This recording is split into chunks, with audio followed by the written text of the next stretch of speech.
Assalamualaikum warahmatullahi wabarakatuh. Selamat pagi, hadir lagi kita dalam acara rutin diskusi mingguan bersama dari Departemen Obstetrik dan Ginekologi FK UNER, yakni TAS atau Tanya Apa Saja. Dan minggu ini adalah bagian dari divisi uroginekologi rekonstruksi, yaitu mengenai infarkt dan juga septum vagina, apakah perbedaannya. Dan telah hadir di tengah-tengah kita kedua narasumber, yakni yang pertama Dr. Gatot Hadianto, dokter spesialis Obgyn, subspesialis uroginekologi resolusi, dan yang kedua Profesor Dr. Edi Mardian, dokter spesialis Obgyn dan subspesialis uroginekologi resolusi, dan juga selaku moderator kali ini yaitu Dr. Dimas Abdi, spesialis Obgyn. Dan nanti seperti biasa kami berikan kesempatan kepada seluruh peserta untuk bisa berdiskusi langsung, bertanya kepada seluruh narasumber maupun moderator mengenai topik kita hari ini yang sangat menarik.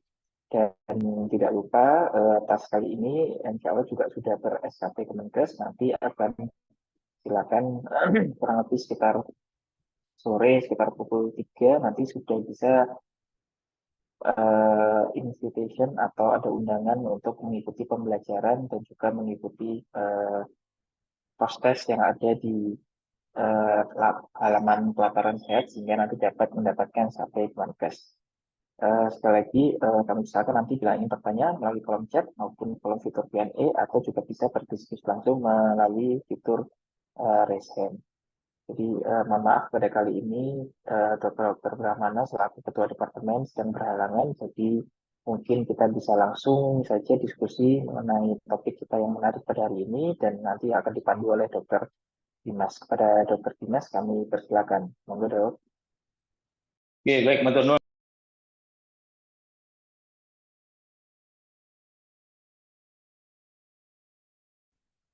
Oke, matur nuwun atas openingnya. Baik, para senior, para sahabat sekalian, assalamualaikum warahmatullahi wabarakatuh. Pada pagi hari ini kita akan mendiskusikan topik tentang uroginekologi rekonstruksi dengan judul Hymen imperforata versus septum vaginal transversum. Dan sudah hadir di tengah-tengah kita Prof. Evi dan juga Dr. Gatot, guru-guru saya, dan mohon izin sebelumnya kalau Dr. Hadi Paraton berhalangan, ya izin saya gantikan. Baik, untuk mempersingkat waktu terkait topik kita pada pagi hari ini, saya persilahkan mungkin Prof. Evi terlebih dahulu, ada yang disampaikan, Prof. Saya persilahkan. Terima kasih banyak Dr. Dimas. Mungkin dari panitia bisa membantu saya untuk share screen ya. Ya, jadi judul kita hari ini kan seperti ini ya, tentang Hymen imperforata, bagaimana membedakannya dengan transfer septum vagina. Judul ini itu memang kita ambil karena memang dalam kenyataannya itu seringkali ada sedikit misdiagnostik ya. Yang membuat misdiagnostik itu adalah seringkali pasien itu didiagnosis sebagai Hymen imperforata, kemudian sudah terlanjur dibawa ke kamar operasi, ternyata bingung nih apa yang diinsisi, karena dalam bayangannya sudah terpikir bahwa yang namanya Hymen imperforata itu tampak jelas ada bulging, begitu ternyata tidak nemu bulging. Akhirnya di sisi sebisanya pasien merasa terjadi drainase. Kadang juga kita mendapatkan bahwa insisinya ya, insisi yang dilakukan pada kasus septum yang sebenarnya septum, tapi kemudian keputusannya itu adalah insisi, ternyata ini kemudian tidak optimal ya. Jadi mungkin sebagai penyegaran awal kita harus belajar bersama-sama ya. Saya pun juga belajar di sini, jadi mungkin perlu kita ingat dulu tentang embriologinya. Bahwa memang dua-duanya itu menyebabkan terjadinya kebuntuan pada menstruasi. Jadi artinya darah haid yang dihasilkan oleh rahim itu sama-sama tidak bisa keluar. Tapi penyebab tidak keluarnya, penyebab buntunya itu berbeda. Jadi kalau pada Hymen imperforata yang menyebabkan buntu itu adalah selaput darah yang tidak ada lubangnya. Sedangkan pada kasus septum vagina seringkali itu terjadinya akibat adanya buntunya itu pada 2/3 proksimal dari vagina ya, dari vagina yang buntu. Jadi kalau sudah 2/3 proksimal itu artinya maka kebuntuannya itu bukan disebabkan oleh himen, tapi adanya sebuah septum yang transversum. Ya, septum transversum itu nanti secara embriologi akan berbeda dengan himen. Jadi kalau himen itu secara embriologi berasal dari sinus urogenitalis, maka kalau septum secara embriologi berasal dari ductus Muller. Dari sinus urogenitalis, jadi nanti kalau ketemu dengan himen yang buntu, ketika ada darah yang terkumpul di vagina sehingga menyebabkan terjadinya hematokolpos, maka karena itu tipis, maka penonjolan itu akan sangat tampak. Akan terjadi bulging yang warnanya kebiruan. Tapi kalau itu septum, karena septum itu berasal dari ductus Muller, yang ada gangguan pada saat proses kanalisasi, ya, maka akhirnya itu tebal. Dan kalau tebal, seberapa banyak pun darah yang terkumpul di vagina bahkan sampai ke rahim itu tidak akan menyebabkan bulging. Tapi secara penampakan klinis ini akan menyebabkan hal yang hampir sama keluhannya. Coba digeser ya slide-nya ya. Ini kelainan himen ya. Kelainan himen tadi saya sebutkan penyebabnya adalah sinus urogenitalis, bisa himen anular.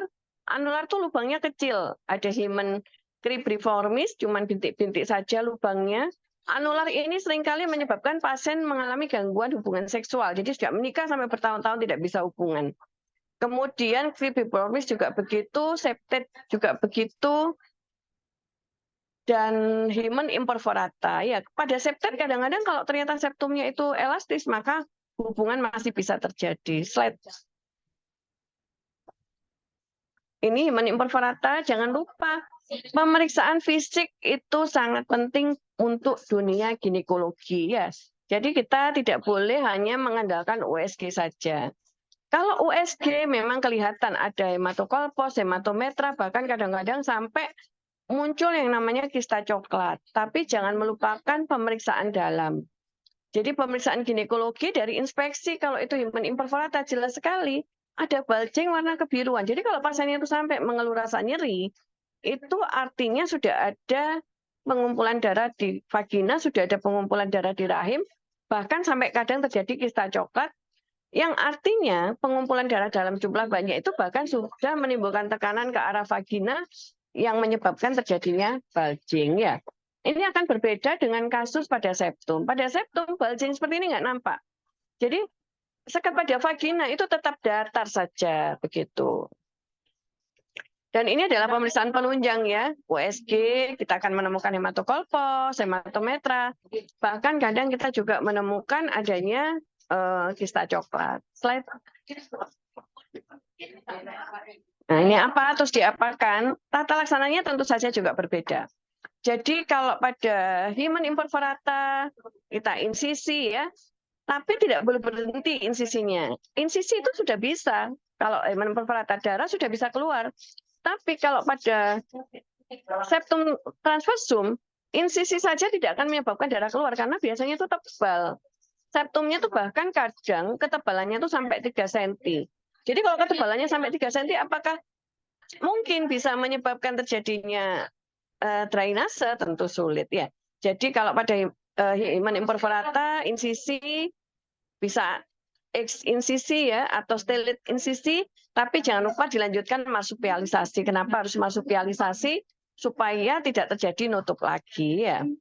Kemudian pada berikutnya kalau himen imperforata kadang kita septum transvagina kita tidak cukup hanya dengan insisi saja, bahkan kadang kita harus double ya, double rute ya per abdominam ya per vaginam. Kita lakukan marker ya, ada alat yang untuk menginsisi uterus, kemudian kita tembuskan sampai ke bawah sebagai guiding, sehingga nanti ada tonjolan dari atas dengan alat tersebut, baru kita bisa melakukan insisi. Karena kalau kita nekat membuat insisi dari bawah saja, khawatirnya akan membuat kecedera pada kandung kemih atau rektum. Dan itu memang bisa terjadi. Mungkin itu saja, Dr. Dimas, selebihnya nanti kita diskusi. Terima kasih. Baik, terima kasih Prof. Eti.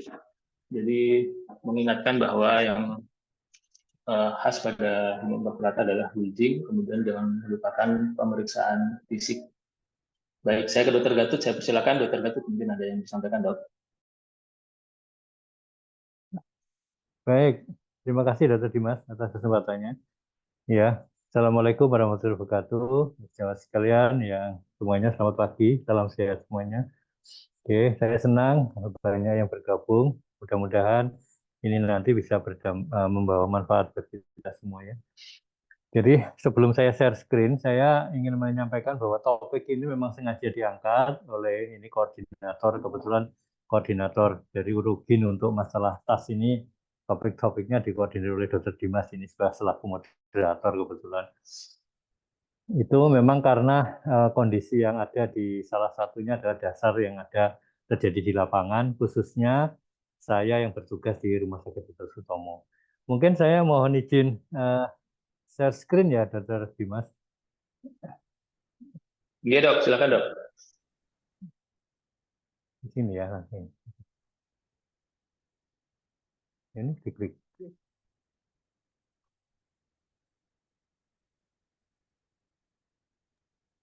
Terus ini ya, oke.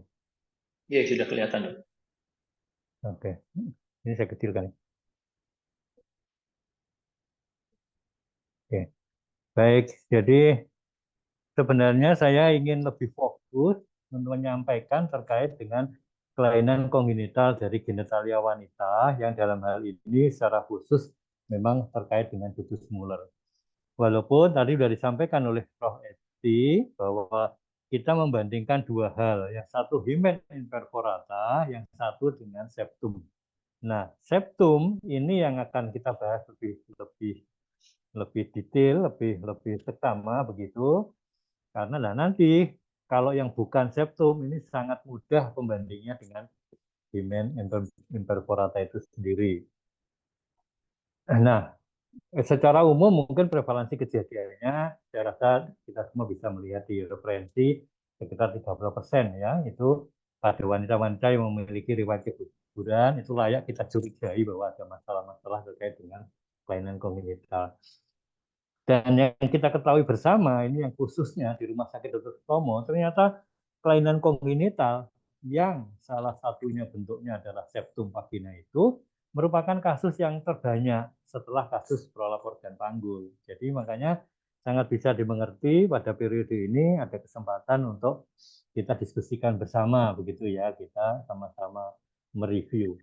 Ini sebagai angka objektifnya dari tahun ke tahun ternyata bisa kita lihat bahwa kelainan kongenital itu menduduki ranking kedua tetap dari tahun ke tahun ya, bahkan itu perkembangan itu tidak berubah. Jadi makanya ini saya expose. Dan kenapa juga saya expose ini ya, catatan ini yang sebagai perhatian, kasus yang datang di Dr. Sutomo ini biasanya yang sudah relatif dengan komplikasi. Nah, memang kenapa kalau komplikasi? Nah, dengan adanya komplikasi, kita tahu misalnya hematokolpos, hematometra, kemudian bablas menjadi hematosalping, kemudian bablas reflux menjadi suatu endometrioma, endometriosis, itu mempunyai risiko terkait dengan masalah fertilitas yang akan datang yang lebih buruk.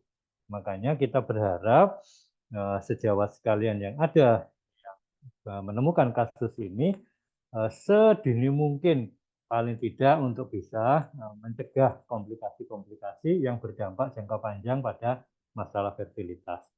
Kemudian yang kedua, juga yang datang di Dr. Sutomo itu seringnya itu kasus-kasus yang tadi sudah dengan komplikasi sehingga yang kasus itu mestinya bisa dilakukan secara elektif, maka menjadi tindakannya secara urgent. Nah, dengan mengalihkan posisi menjadi urgent ini menyebabkan persiapan operasinya yang tidak optimal, khususnya masalah-masalah yang terkait diagnostik. Memang kenapa kalau tidak optimal? Ya tentu salah satu risiko yang harus dihadapi adalah hiatrogenik, ya, kondisi hiatrogenik yang dapat mencederai organ-organ sekitar organ genitalia, salah satunya organ buli, ya, saluran kemih bagian bawah, dan organ saluran cerna bagian bawah. Jadi kalau kita membuat upaya-upaya rekonstruksi atau itu kadang-kadang false route ya, rutenya keliru sehingga kita mencederai buli sehingga terjadi fistula, misalnya fistula pada buli atau fistula pada rektum atau anus dan sebagainya. Nah, ini sangat berisiko. Kenapa? Karena memang persiapannya tidak cukup optimal. Nah, kenapa persiapannya tidak cukup optimal? Ya karena mendesak untuk segera dilakukan tindakan karena pasiennya sudah nyeri berlebihan dalam jangka yang sudah relatif lama dan sebagainya. Itu yang terjadi di autosomo, sehingga alasan-alasan ini menyebabkan kita mengungkap seperti apa sih kelainan kongenital yang sering kita hadapi supaya kita mereview masing-masing untuk memahami situasi ini lebih baik. Nah, tadi sudah disampaikan oleh Prof. Eti. Nah, ini ya salah satu item berikutnya yang datang ke Dr. Sutomo, ini penanganan awal yang tidak memadai. Kenapa kok dianggap tidak memadai atau kurang memadai? Ya karena memang berangkat dari suatu kondisi yang underdiagnosis atau misdiagnosis. Ya. Ternyata kasusnya misalnya septum, dipikir suatu hanya sebuah demand imperforata. Nah, kekeliruan diagnosis ini menyebabkan penanganan awal yang tidak optimal. Nah, penanganan awal yang tidak optimal itu menyebabkan penanganan berikutnya menjadi jauh lebih sulit. Mohon maaf ya, kan ini kita hadapi di Sutomo jauh lebih sulit. Kenapa kok jauh lebih sulit? Karena memang dengan penanganan awal yang tidak optimal itu tadi sudah terjadi perubahan anatomi setelah tindakan awal. Yang tadinya misalnya lurus, misalnya aksisnya menjadi lurus, karena tindakan awal sudah dimanipulasi tetapi tidak optimal menyebabkan aksisnya itu menjadi menceng gitu ya. Sehingga kita untuk mendapatkan aksis yang lurus menjadi jauh lebih sulit. Begitu juga kalau penanganan awal sudah tidak optimal, ini pasca penanganan yang tidak optimal itu menyebabkan jaringan-jaringan yang sudah dimanipulasi itu menjadi fibrotik, menjadi jaringan-jaringan baru yang sifatnya sudah tidak jaringan seperti awalnya, sehingga jaringan-jaringan fibrotik itu menyebabkan kita menjadi lebih sulit untuk melakukan penanganan berikutnya, ya, penanganan definitif berikutnya menjadi jauh lebih sulit. Nah, kondisi tiga hal kondisi yang tadi ya relatif terlambat, kemudian kondisi yang efektif termasuk menjadi urgent tadi, persiapannya tidak optimal, dan bahkan ada beberapa penanganan yang sebelumnya yang tidak optimal, itu menyebabkan jadi masalah tersendiri terkait dalam penanganan kelainan kongenital ini. Nah, tentang kelainan kongenital sendiri, untuk sebagai review sedikit, ini sejawat sekalian atau kita semua mereview, harus dipahami bahwa kelainan kongenital ini variasinya sangat luas. Ya. Sehingga beberapa klasifikasi diterbitkan dalam rangka melihat variasi yang sangat luas itu terjadinya. Jadi kalau kelainan kongenital itu tidak hanya A atau B atau C, jadi bahkan A sampai Z dengan variasinya ya bisa A, B, C, D, E, F, G sampai Z. Jadi bisa ke arah Z, bisa ke arah A misalnya ya. Dan itu setiap individu juga sangat bervariasi. Nah, dengan memahami itu sehingga kita tidak selalu kaget, kok ini kok nggak sama dengan yang biasanya, kok ini kok lain dari yang di buku, misalnya begitu ya, itu sangat bisa dimaklumi karena kelainan kongenital ini variasinya sangat luas, dari A sampai Z ada semua, bisa terjadi di semua tempat. Kemudian juga bahwa kelainan kongenital ini perlu diagnosis pemeriksaan yang lebih canggih ya. Bahkan tidak cukup dengan USG. Ya, seringnya kita dalam tanda kutip melakukan tindakan pemeriksaan dengan USG. Tidak salah sebenarnya, hanya saja memang untuk melihat lebih detail jaringan-jaringan yang terjadi yang ada, itu kita bahkan membutuhkan pemeriksaan MRI. Ya.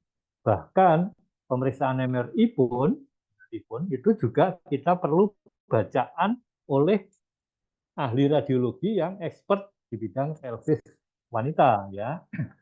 Karena organ-organ khas wanita terkait dengan ductus Muller ini juga harus dipahami oleh teman-teman radiologi perkembangannya sehingga dia bisa memberikan informasi lebih detail terkait dengan kelainan kongenital yang ada.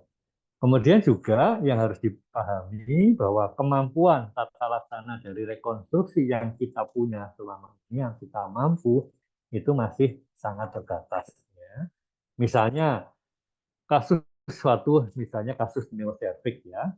Kalau suatu ketika ada kelainan kongenital yang tidak terbentuk serviksnya, uterusnya terbentuk tapi serviksnya tidak terbentuk, ini kita sulit kadang-kadang ya, sangat kesulitan untuk membuat serviks baru.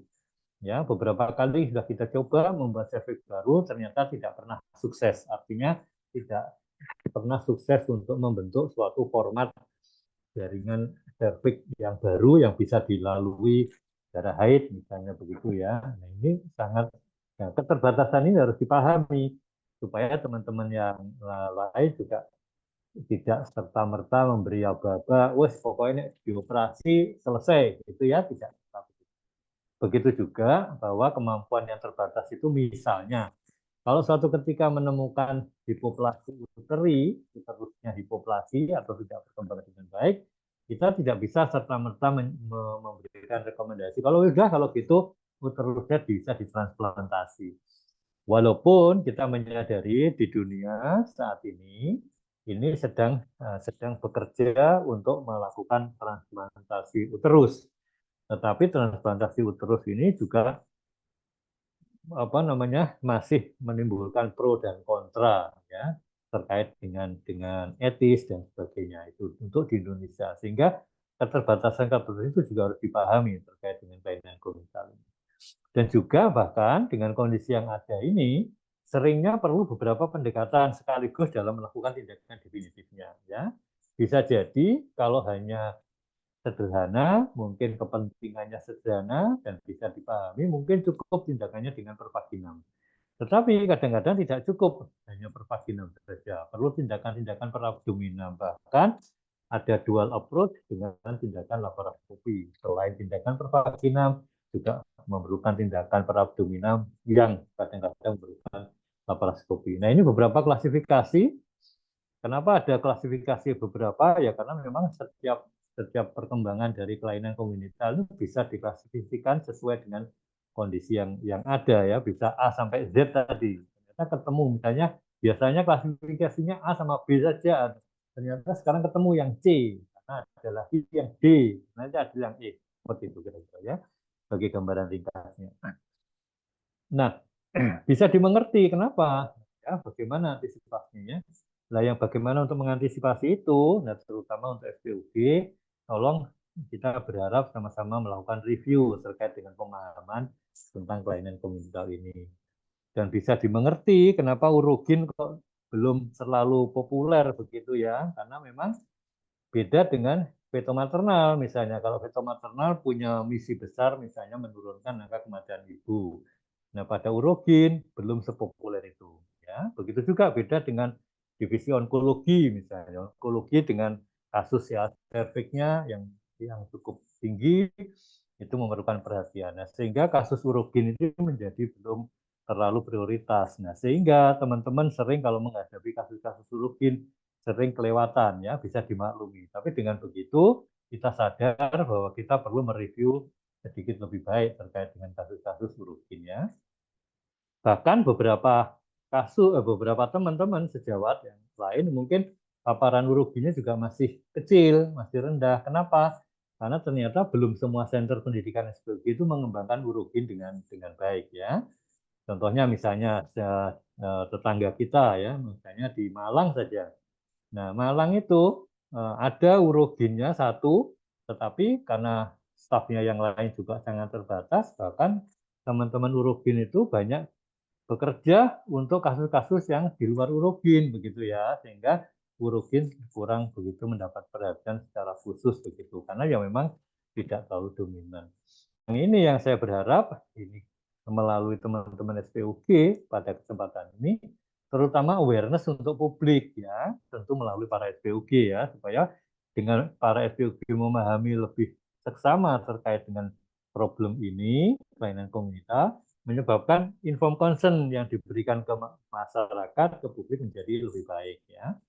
Nah, beberapa hal misalnya yang perlu disadari bahwa beberapa kondisi itu kadang-kadang tidak bergejala. Misalnya dia agenesis vagina dan hipoplasi uterus. Jadi dia tidak menghasilkan darah haid sehingga tidak harus haid. Nah, sehingga tidak menimbulkan masalah. Jadi kadang-kadang tidak bergejala sama sekali. Nah, bahkan kalau misalnya muncul gejala, repotnya kalau sudah muncul bergejala, itu biasanya sudah berkomplikasi. Salah satunya misalnya komplikasi ya ada hematokolpos, hematometra, ya penumpukan darah di vagina, penumpukan darah di uterus, penumpukan darah di salping, penumpukan darah di kafum abdomen, misalnya, bahkan bisa mengganggu organ sekitar. Misalnya gangguan dia nggak bisa kencing karena gangguan BAK-nya karena terdesak dengan adanya hematokolpos dan hematometra yang sangat besar, misalnya begitu. Bahkan ada gangguan BAB. Nah, ini kita harus aware, ya, memberikan awareness, kewaspadaan barangkali kepada masyarakat supaya kita semua tahu. Dan bahkan diketahuinya kadang-kadang itu setelah menikah atau setelah usia menopause, sehingga ketahuannya relatif menjadi sedikit terlambat. Dan bahkan di masyarakat ini sering menjadi sesuatu yang tabu, ya, karena ini berbicara terkait dengan masalah alat kelamin, ya. Nah, dengan memahami itu, nah kita harusnya sadar, ya. Sedikit review lagi bagaimana dengan kelainan, itu kita harus memaklumi bahwa ini merupakan gangguan perkembangan dari genitalia wanita, ya, sehingga basicnya adalah wanita. Mereka kromosomnya 46XX, jadi bukan gangguan kromosom, ingat ya. Jadi ada kelainan genitalia, jangan serta-merta ini bahwa ini gangguan kromosom, bukan. Kromosomnya asli wanita 46XX, ya. Dan kondisi perkembangan, gangguan perkembangan ini terjadi di saat embrio. Jadi bukan setelah dewasa kita periksa, misalnya setelah menas, usia menas kita periksa ada kelainan, itu bukan berarti saat itu ada kelainannya, tapi kelainannya itu sudah dimulai pada saat dia masih di dalam kandungan. Ya, embrio di sekitar usia kehamilan 8 sampai 10 minggu. Nah, itu sudah ada kelainan. Jadi masih di dalam rahim itu sudah ada kelainan, sehingga setelah besar baru ketahuan. Ya. Ya, walaupun memang kondisi-kondisi ini sering bias dengan kondisi-kondisi yang gangguan kromosom, bisa dimengerti, tetapi basicnya adalah kromosomnya benar-benar 46XX, ya, wanita. Kemudian faktor penyebab ini terus terang banyak teori, masih banyak teori. Ada yang mengatakan problem gizi atau mikronutrien, kemudian paparan karena bakteri, atau juga karena faktor gangguan pemberian obat-obatan. Walaupun memang belum ada yang pasti. Kenapa? Karena memang sejauh ini ya memang tidak ada penelitian yang bersifat prospektif, ya, yang uji coba ke depan itu ya tidak ada. Rata-rata penelitiannya bersifat retrospektif. Nah, tentang perkembangan genitalia wanita tadi mungkin sudah disinggung sedikit oleh Prof. Eti, bahwa sesungguhnya genitalia wanita itu terbentuk dari dua hal, ya, dari dua poin, ya, dari dua titik barangkali begitu, titik atas dan titik bawah. Titik atas itu yaitu ductus Muller yang berada kanan dan kiri, ada dua di atas. Kemudian yang bawah dari sinus urogenital. Iya. Kalau problem di ductus Muller itu terkait dengan tadi yang disampaikan nanti adalah septum, dalam hal ini septum. Kalau sinus urogenital itu terkait dengan himen interporata, ya. Dan dua perkembangan ini melalui beberapa tahap, yaitu pertumbuhan, kemudian fusi, migrasi, kemudian fusi penyatuan, dan kanalisasi. Kanalisasi itu prinsipnya membuat format lubang, begitu ya, membuat kanal. Nah, poin atas di ductus Muller kanan dan kiri ini nantinya itu membentuk uterus, termasuk tuba dan serviks, ya. Kemudian juga membentuk vagina proksimal. Hanya beberapa teori, ada yang mengatakan sepertiga atas, ada yang mengatakan setengah atas, atau 2/3 atas, ya. Tapi prinsipnya yang bagian ductus Muller kanan dan kiri nanti dua poin kanan dan kiri ini membentuk uterus dan vagina proksimal. Kemudian kalau gangguan fusi kanan dan kiri bagaimana? Nah, kalau ada gangguan pertemuan antara kanan dan kiri, maka dia membentuk septum, ya. Septum saya kasih dalam tanda kutip supaya lebih paham. Septum yang sifatnya longitudinal, ya. Misalnya uterus bicornu, uterus bidelvis, ya. Itu sebenarnya kan terbelah menjadi dua, kanan dan kiri lah. Kalau sampai membentuk format kanan dan kiri, berarti dia mengalami gangguan fusi antara ductus muller kanan dan ductus muller kiri, yaitu pemahamannya begitu. Nah, kalau gangguan fusinya itu adalah atas dan bawah, maka itulah yang nanti akan kita kenal sebagai septum transversa, membentuk suatu septum sekat yang bersifat transversa. Nah, septumnya bisa tebal, bisa tipis. Nanti di slide berikutnya akan bisa kita pahami bersama-sama kenapa bisa begitu. Nah, kemudian ada kondisi-kondisi yang sering terjadi, yang sehingga ini ada sebutannya secara khusus. Mungkin teman-teman sudah maklum, yaitu MRKH, singkatan dari Mayer-Rokitansky-Kushner-Hauser, yang merupakan sindrom MRKH. Ada yang HWW sindrom, ya, yang singkatan dari beberapa nama penemu dari sindroma itu, ya. Jadi ada beberapa yang sering terjadi, tentu MRKH dan HWW. Tetapi juga harus disadari bahwa kelainan kongenital itu bisa A sampai Z, sehingga MRKH-nya pun bisa MRKH agak ke kanan, agak ke kiri, dan sebagainya, bisa saja bervariasi, ya. Begitu juga HWW. Baik. Nah, ini kalau ini tadi yang poinnya adalah septum vagina, ini yang bisa dipahami. Saya gambar secara skematik bahwa posisinya di vagina memang, ya, gangguan fusinya itu, ya, membentuk vagina atas dan vagina bawah, distal, ya. Nah, gangguan fusinya membentuk septum transversa. Nah, kondisi gangguan fusi yang jauh atau dekat itu menyebabkan terjadi tebal atau tipisnya sebuah septum. Ya, gambar yang di kiri, atau saya tidak tahu di kanan atau di kiri, itu adalah vagina normal yang tidak ada sekatnya. Nah, yang tengah, gambar tengah itu adalah sekat, membentuk sekat karena vagina atas tidak ketemu dengan vagina bawah. Kalau tidak ketemunya itu jauh, maka dia membentuk septum yang tebal. Nah, semakin jauh ketidak ketemunya, maka semakin tebal dia membentuk suatu septumnya itu, ya. Dan ini tentu merupakan kesulitan tersendiri. Kemudian begitu juga yang gambar yang paling kanan atau paling kiri, ya, itu yang menunjukkan septum yang tipis. Dengan kalau gangguan pertemuannya itu tidak terlalu jauh, maka dia membentuk format yang tipis. Nah, begitu juga di mana dia tidak ketemu atau gangguan fusi, nah itu membentuk posisi septum. Seperti gambar di bawahnya, itu ada posisi septum yang di atas, vagina proksimal, ada yang di vagina tengah, ada juga yang di vagina bawah. Ya, sehingga ada dua hal terkait dengan tebal tipisnya septum dan terkait posisi septum atas, tengah, dan bawah. Ya, ini nanti yang sebagai pembanding terkait dengan himen imperforata. Ya. Kalau himen imperforata hanya satu tempat dan selalu tipis, ya, karena dia gangguannya hanya problem di himennya saja. Beda dengan septum, bisa tipis, bisa tebal, bisa tinggi, bisa rendah, bisa sedang misalnya begitu, ya. Oke. Nah, beberapa pemahaman yang terkait dengan ini, ya, tadi sudah disampaikan, ya, sangat variatif meskipun ada klasifikasi, kadang-kadang bisa terjadi hal-hal yang di luar klasifikasi. Dan ini bisa diikuti dengan problem anatomis yang lain, misalnya pada agenesis vagina. Ya, ternyata kalau agenesis vagina misalnya bukan hanya vaginanya tidak ada, yang lain-lain normal, tidak juga begitu. Tetapi ternyata pembentukan space atau pembentukan ruang untuk tempat vagina itu juga sangat sempit. Sehingga tadi, ya, saya ambil sebagai jarak kira-kira posterior uretra dan fisika sampai ke anterior rectum itu mepet sekali, ya.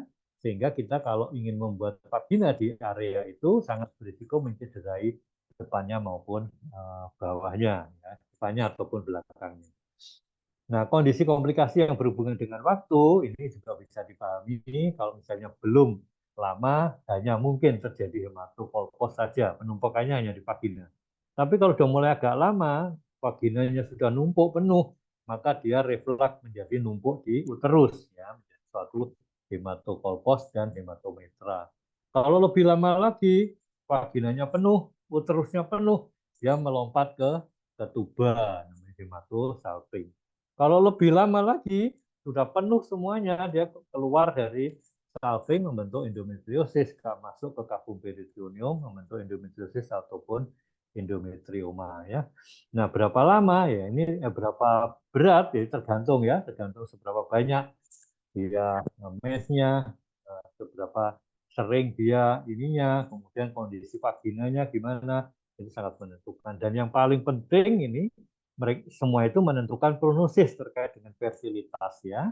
Nah, ini diharapkan nanti ya kita akan juga selalu berkolaborasi dengan sejawat fertilitas dan endokrin ya terkait dengan itu. Dan bahkan pendekatan penanganannya harus disadari bahwa kadang-kadang kita memerlukan pendekatan tidak sekedar per vagina saja, tapi juga per vaginam dan per abdominal.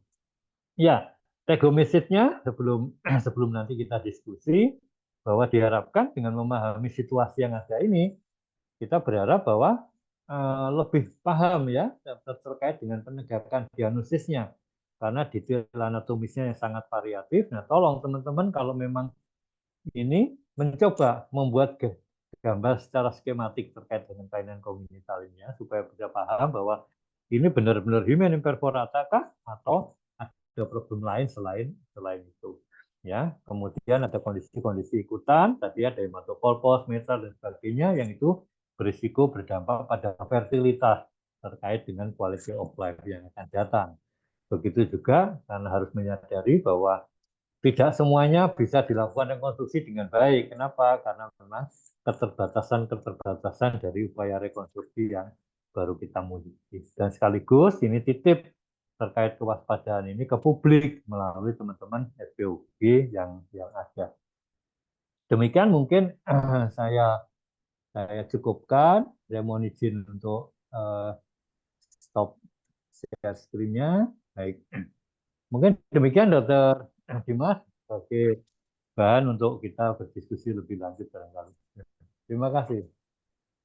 Baik, terima kasih Dr. Gatut atas penyampaian materinya. Dr. Gatut tadi mengingatkan bahwa pentingnya deteksi dini untuk optimalisasi tata laksana dan mencegah komplikasi-komplikasi yang sangat bisa mengganggu kualitas hidup seorang pasien ya, karena memang rata-rata pada pasien kelainan kongenital ini usia sekolah atau usia remaja yang mungkin kadang-kadang tindakan kita menimbulkan trauma yang cukup membekas. Baik, saya ke kolom pertanyaan. Ini yang pertama ada Dr. Haryana Rotama. Beliau bercerita bahwa saat PPDS belum pernah mendapat kasus hymen perforata, kemudian setelah SPOP mendapatkan kasus hymen perforata, kemudian dilakukan insisi. Yang pertanyaan beliau adalah, apakah hymen perforata penanganannya setelah diinsisi selaputnya, apakah perlu dijahitkan marsupilalisasi di sekitar selaput hymen? Kemudian apakah perlu diberikan tambahan sesuatu agar selaput hymen itu tidak menutup kembali? Monggo saya ke Dr. Gatut terlebih dahulu karena ini praktis sedang ada keperluan. Ya, baik. Terima kasih atas pertanyaannya ya. Menunjukkan teman-teman meskipun mungkin selama pendidikan tidak mengalami atau tidak pernah tahu, tetapi ternyata di lapangan sudah langsung berhadapan dengan kasusnya, gitu ya. Baik. Saya rasa begini, secara umum, memang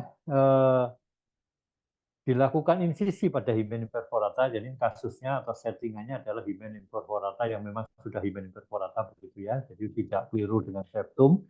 Jadi upaya insisi sebenarnya itu hanya untuk melakukan drainase fase akutnya ya, drainase saja. Oke. Nah, jadi kalau hanya eksisi apakah cukup? Sebenarnya saya tidak mengatakan cukup. Untuk drainase ya cukup. Ya, untuk drainase saja cukup. Tetapi untuk mencegah berulangnya imperforata tadi, karena kalau hanya dilakukan insisi, seringnya mereka menutup kembali karena mereka maka kita menyarankan bila mungkin adalah eksisi ya. Jadi dalam tanda kutip dibuang sebagian, misalnya begitu ya. Kalau diinsisi kan hanya diiris begitu, tetapi kita menyarankan eksisi ya, jadi dilubangi. Jadi memang sengaja kita membuat lubang sehingga tepi luka insisi yang satu dengan tepi luka insisi yang lainnya itu relatif berjauhan, tidak mudah mendekat. Nah, kenapa kok harus begitu? Karena posisi fisiologis secara anatomi itu vagina itu selalu kolab. Nantinya kiri kanan itu selalu gandeng istilahnya ya, mendekat. Jadi tidak posisi vagina secara fisiologis itu anatomis tidak seperti gelas kosong yang dibalik begitu, yang sehingga dia posisinya selalu terbuka, tidak begitu ya. Vagina secara umum fisiologisnya anatomi dia selalu kolab, jadi dia neplek ya, selalu posisi fisiologi anatomi, sehingga kalau kita hanya melakukan belahan saja, maka dia berisiko untuk lengket kembali karena memang secara fisiologis dia modelnya begini terus kan gitu. Dia menjadi terbuka setelah dilewati aliran darah haid atau dilewati untuk senggama misalnya atau untuk partus ya. Jadi dia baru terbuka. Tapi sehari-hari aslinya nutup. Nah, risiko itu kita antisipasi dengan nanti salah satunya dengan eksisi. Jadi membuat jarak antara tepi luka dan tepi lukanya itu agak jauh gitu ya, itu yang pertama. Tetapi juga karena modelnya dia kolab begini sehari-hari, maka kita juga memberikan antisipasi supaya tepi luka yang satunya apabila nempel dengan tepi luka yang satunya tidak serta-merta dia membentuk jaringan penyembuhan luka yang baru sehingga kelep lagi. Nah, salah satunya dengan cara marsupialisasi tadi ya, marsupialisasi. Ada beberapa teknik lain yang tidak marsupialisasi, misalnya dengan melipat, dijahitkan terbuka, melipat ke jaringan yang satunya. Ya, dilakukan insisi, tidak eksisi ya, tidak dilubangi, diinsisi saja, tetapi dibuat kayak korden begitu, dilipat ke atasnya sampai proses tepinya mengalami proses penyembuhan luka. Ya, tetapi itu biasanya masih mempunyai risiko sehingga kita seringnya melakukan eksisi dan marsupialisasi. Tidak cukup dengan insisi. Kalau diperlukan ganjel apa tidak untuk penahan? Ya karena kalau marsupialisasinya berjalan dengan bagus, sejauh ini kita tidak memerlukan ganjel pembatas antara supaya nggak ketemu gitu ya.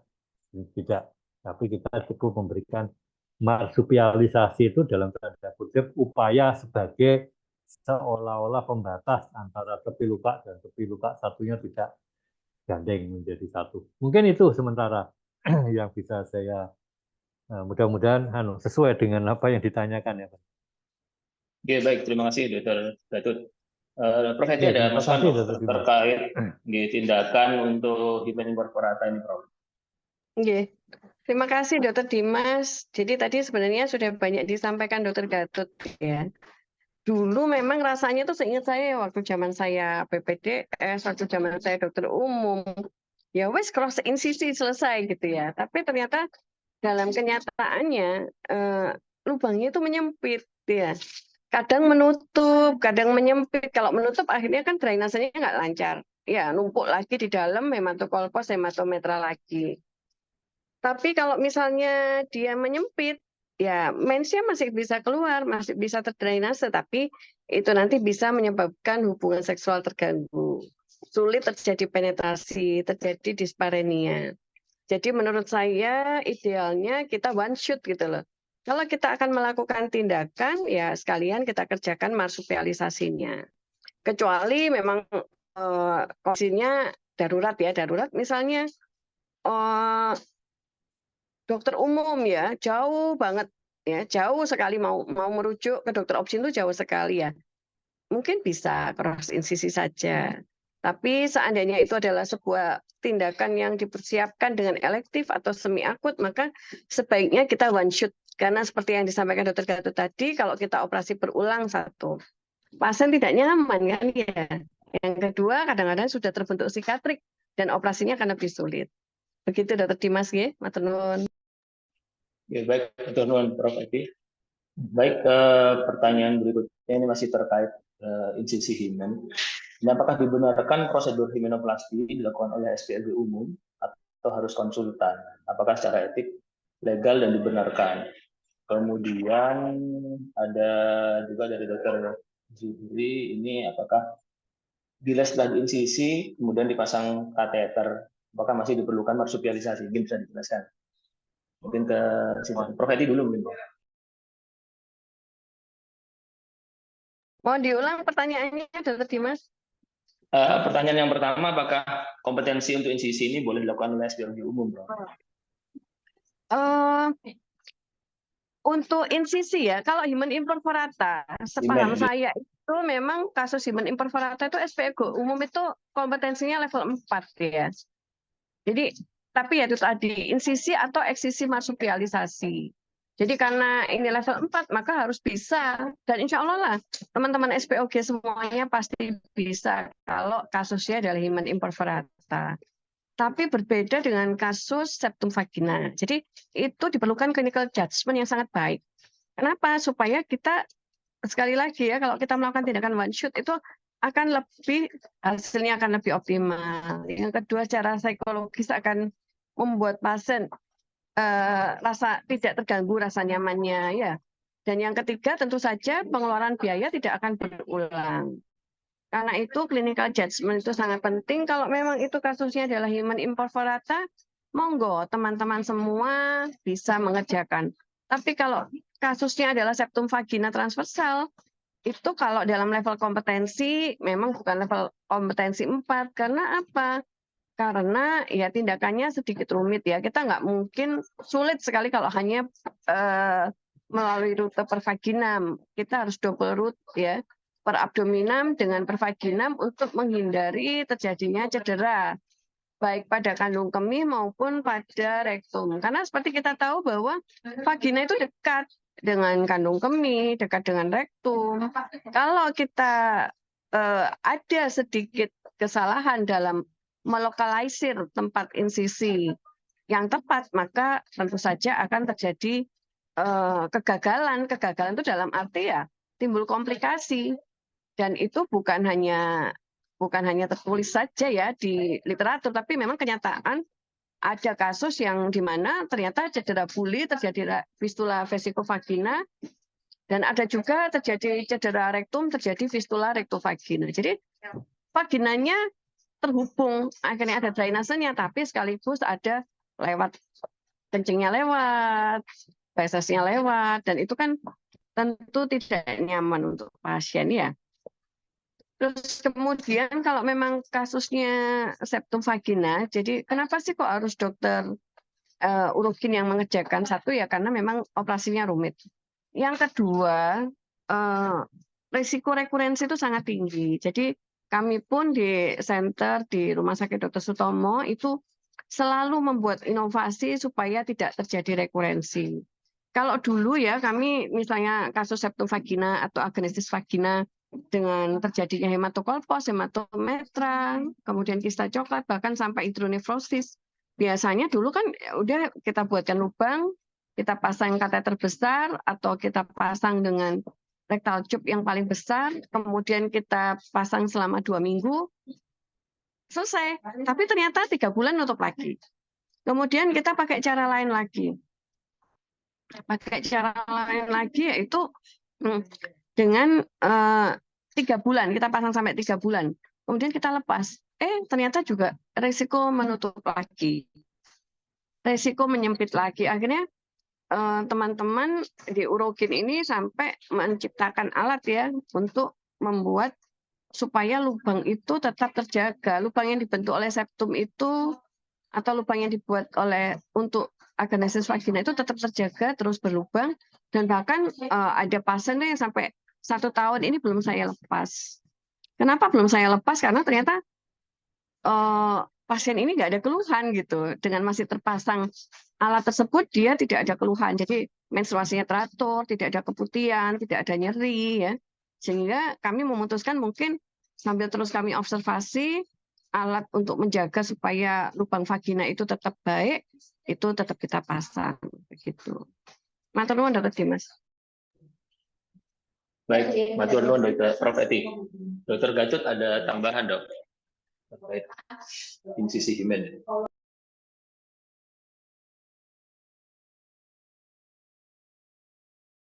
Masih mute, Dok?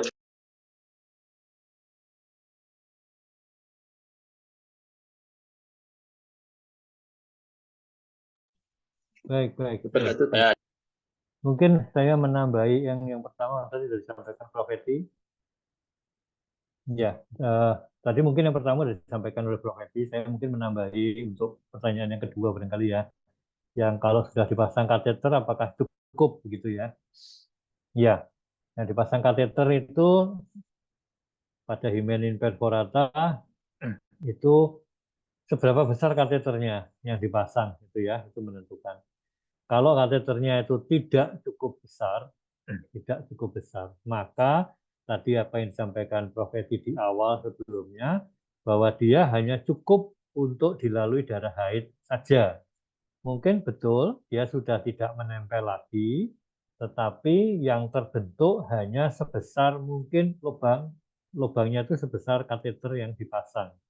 Nah, kalau kateternya tidak cukup besar, dia hanya mungkin untuk bisa berfungsi sebagai jalan darah haid saja. Kalau juga bisa darah haidnya misalnya sampai ada yang gumpalan dan sebagainya, bisa juga rodok terhambat, agak terhambat kalau dia lubangnya relatif kecil.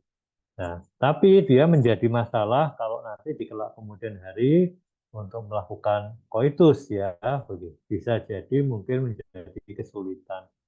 Orang berpikir, oh, kan biasanya robek-robek sendiri saat koitus. Iya, pada umumnya memang begitu. Tetapi pada kasus-kasus himen imperforata, bisa jadi himennya tidak sama dengan himen pada umumnya. Sehingga dia membentuk format imperforata. Ketidaknormalan dalam tanda kutip itu tidak sama dengan yang lain begitu, walaupun dianggap sama himen, tapi tidak sama dengan lain, itu menyebabkan risiko tersendiri untuk gangguan koitus di kelak kemudian hari. Walaupun orang bisa berpikir, ya nanti aja kalau sudah mau koitus baru dilebarkan lagi, misalnya begitu ya. Nah, tetapi apa salahnya bisa kita melakukan sekali jalan atau one shoot tadi disampaikan Prof. Edi, akan lebih baik kalau misalnya kita one shoot ya, bisa dikerjakan sekali jalan, sekali saja operasinya, tidak apa namanya, walaupun nanti mohon maaf bisa ada pernyataan, loh tapi kan nanti juga ditanggung BPJS misalnya, ya apapun ditanggung BPJS pun ya tetap aja operasi berkali-kali ya, kalau bisa dikerjakan sekali kenapa tidak sekali jalan saja ya. Nah, jadi kalau dipasang kateter cukup nggak tanpa harus marsupialisasi? Tergantung kateter yang dipasang. Kalau cukupnya dalam tanda kutip cukup bisa relatif gitu ya, relatif untuk dilalui darah haid mungkin cukup. Tetapi untuk risiko ke depan misalnya gangguan koitus dan sebagainya atau bisa jadi haidnya tidak lancar masih memungkinkan kalau kateternya relatif tidak cukup besar yang dipasang dalam rangka mempertahankan lubang himennya yang tadi. Baik, mungkin itu Dr. Dimas yang bisa saya tambahkan merespon dari pertanyaan yang kedua. Baik dok, matur nuwun. Menyambung kemudian pertanyaan berikutnya ini dari Dr. Muhammad Adi Brata. Selamat pagi Prof. Dokter. Apabila ada pasien anak usia 15 tahun dengan hematometra dan hematokolpos, apakah untuk penegakan diagnosis bisa langsung dengan MRI pelvis sebelum melakukan tindakan definitif? Matur nuwun. Mungkin ke Dr. Katut terlebih dahulu.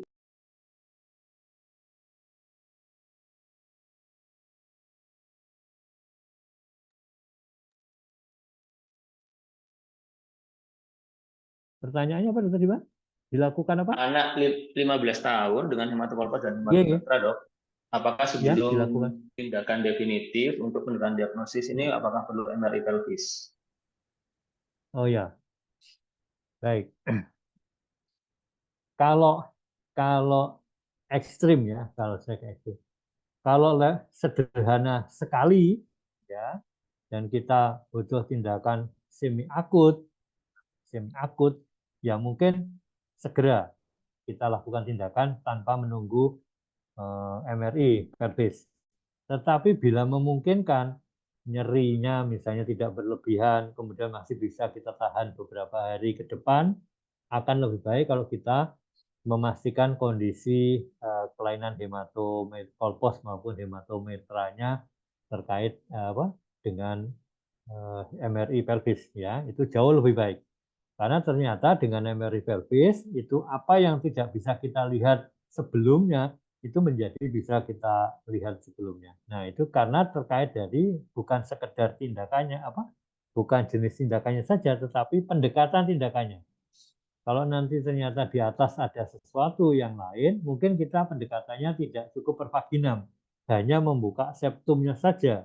Tetapi kita sekaligus dengan pemahaman yang sudah disampaikan oleh Prof. Edi tadi, kalau memang memungkinkan adalah one shoot, sekaligus kita melihat dari atas kondisi-kondisi kelainan atau komplikasi-komplikasi yang sudah kadung terjadi dari atas, ya, misalnya dengan pendekatan laparoskopi.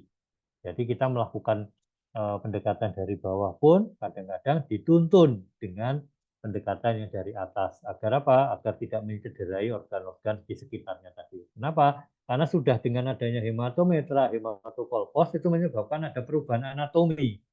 Pergeseran dari posisi-posisi anatomi saluran cerna bagian bawahnya maupun saluran BAB bagian bawahnya itu semua bergeser atau berubah. Nah, itu harus dipahami secara lebih seksama. Nah, salah satunya ya tidak cukup dengan hanya pemeriksaan fisik saja atau dengan USG saja. Kadang-kadang kita memang seringnya membutuhkan pemeriksaan lebih detail dengan pemeriksaan MRI. Mungkin begitu ya, Dr. Dimas.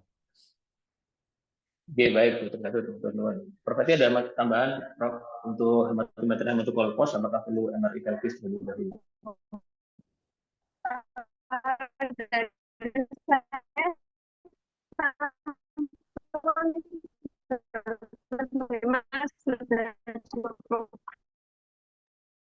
Ya, ada tambahan, Dr. Dimas?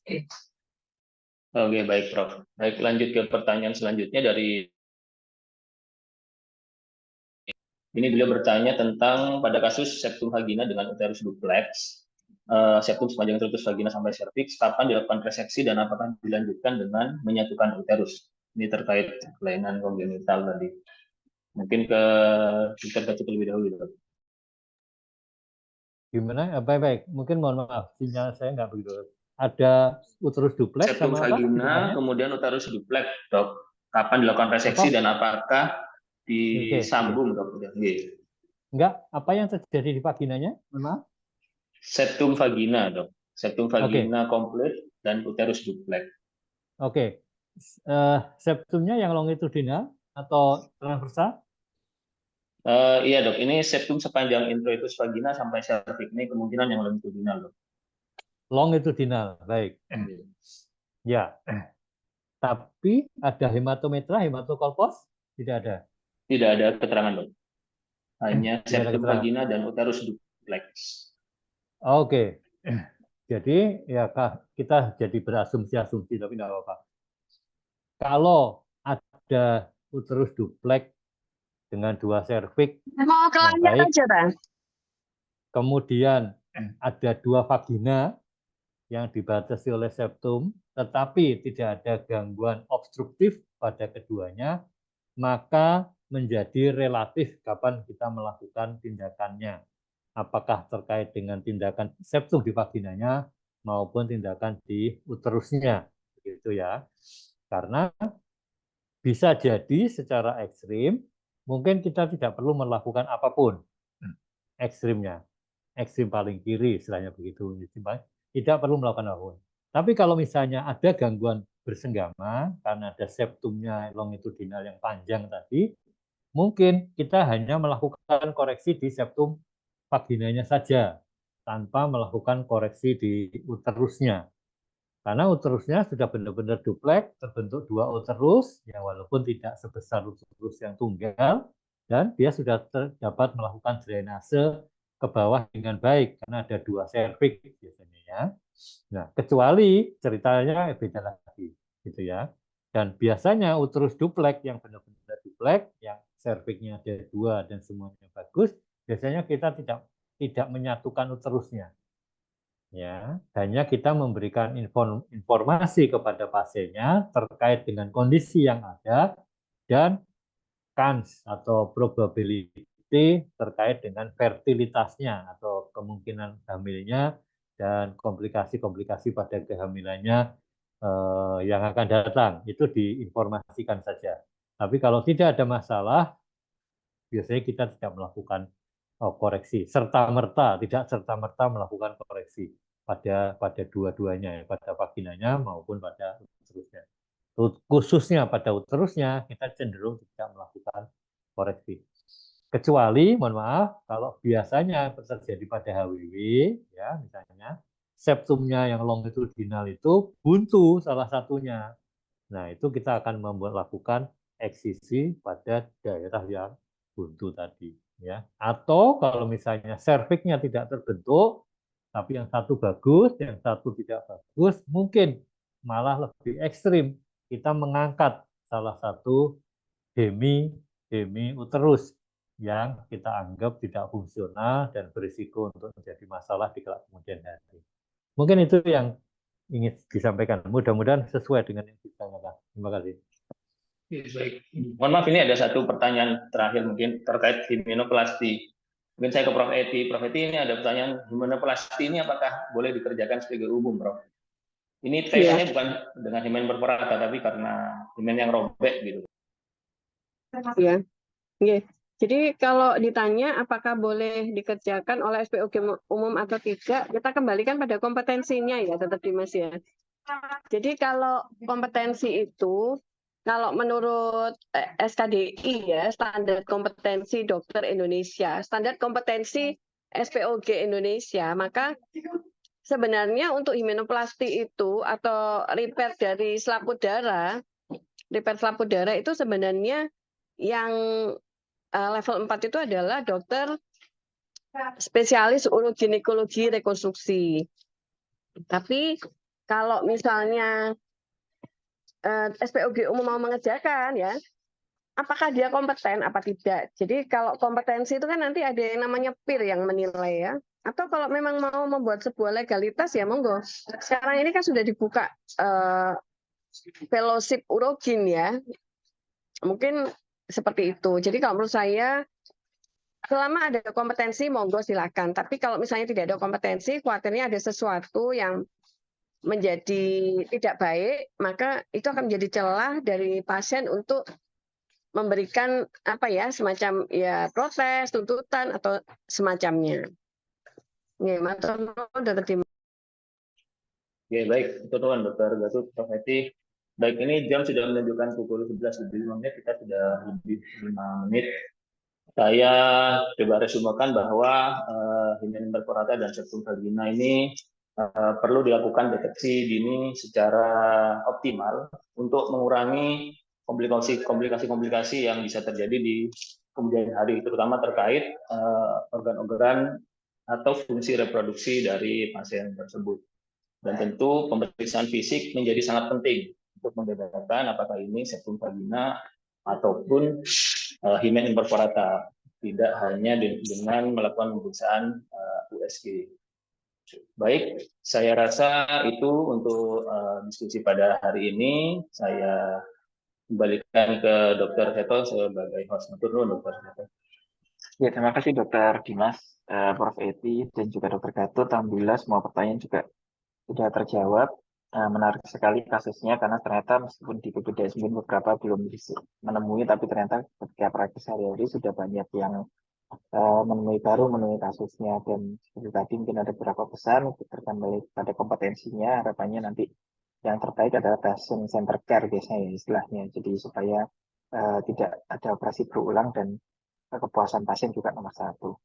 Terima kasih. Kita ketemu lagi di acara Tanya Apa Saja setiap hari Rabu pukul 10 hingga pukul 11, dan insya Allah moga-moga kami bisa istiqomah dengan memberikan juga dengan menyediakan SKP Kemenkes dengan baik. Nanti jangan lupa sore nanti sudah bisa dilihat di halaman komunitasnya, atau bila sudah mendapatkan email untuk mulai pembelajaran juga evaluasi untuk bisa nanti mendapatkan SKP Kemenkesnya. Terima kasih. Izin kami tutup. Wassalamualaikum warahmatullahi wabarakatuh. Matur nuwun. Waalaikumsalam. Waalaikumsalam.